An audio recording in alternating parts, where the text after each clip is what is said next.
dari bulan Januari sampai sekarang Oktober, dari berbagai seksi, dari berbagai bidang, bahwa kita telah meraih hampir 25 prestasi. Tentu untuk mengapresiasi prestasi ini, kami mengajak teman-teman Kasubag dan seluruh kasih penyelenggara dan kepala madrasah, kita harus mengapresiasi dalam bentuk syukuran. Artinya, dari sebuah mimpi, dari sebuah cita-cita, hari ini sudah menjadi kenyataan bahwa dengan kerjasama, dengan motivasi, dengan pendampingan teman-teman, kita sudah banyak meraih prestasi. Maka prestasi itu diapresiasi dalam bentuk syukuran.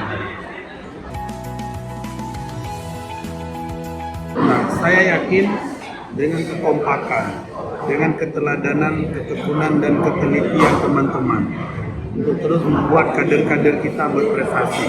Bisa jadi ke depan, jangankan seperti ini, kita bisa apresiasi yang lebih besar lagi. Mudah-mudahan ini menjadi agenda rutin untuk setiap tahun. Harapan kita adalah tentu bersyukur bila diberi, bersabar bila diuji, bahagia bila diampuni. Yang sudah mendapat prestasi, yang lain tidak boleh iri, menjadi bersyukur. Yang belum, mari bangkitkan prestasi. Kita punya kemampuan, ada yang sudah nampak, ada yang belum nampak. Misalnya hari ini, ada anak-anak kita sedang berada di Jakarta, sedang ikut lomba cerdas cermat nasional. Mudah-mudahan itu juga berhasil, keutusan dari Madrasah Sanawiyah 1 Badar.